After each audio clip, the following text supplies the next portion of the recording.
See these kinds of hot spots in areas that we shouldn't, that's an area of concern. Doesn't tell us it's cancer or not. Inflammation, infection, that can do that as well.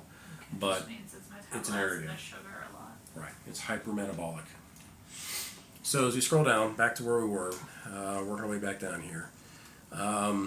So here's your right lung. Here's that rim of activity, along what's called the pleura, that lining on the inside of the chest wall, outside the lung itself.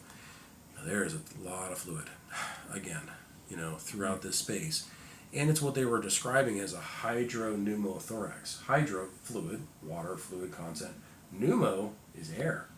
So there's air on the inside of the chest wall, the outside of the lung, along with this fluid, and that's that hydropneumothorax. You can see that right here. Yeah. This is kind of lung. This is not lung. This is air that's trapped, there.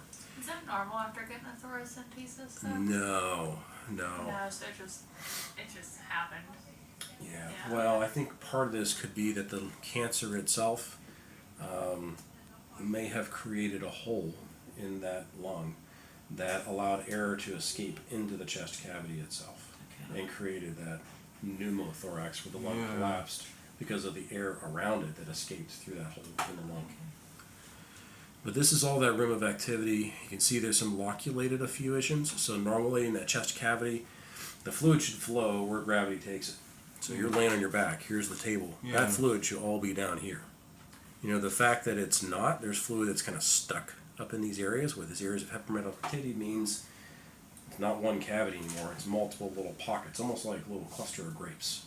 And so trying to drain this, which is why there's a big debate, number one, the biggest reason to drain it is to help with breathing, and try to by re-expanding the lung. When we see this, it's all trapped, all loculated, the chances of being able to re-expand that lung are very, very low. And I had talked to Dr. Takahashi about that even at your last hospitalization, because we were seeing some evidence of that on your prior scans.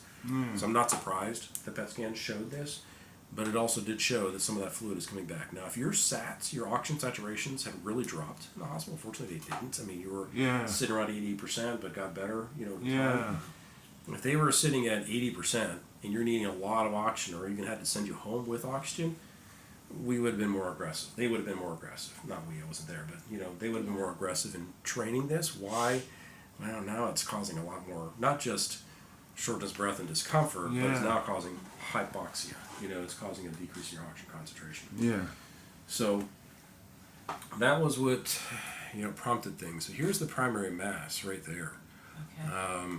Now, if you notice, I didn't really point it out very well. Here's the main stem bronchus. Esophagus is sitting behind it. But all those lymph nodes that Dr. Leap had biopsy were negative on the endobronchial ultrasound. No, they're all negative. They're not showing up bright at all. But it's just this pleural effusion, the pleural malignant pleural effusion is what creates the stage 4. Is that what that bright red is? Is that just some of that? Yeah, so it's a gradation. So it kind of goes from pink to red to yellow to white.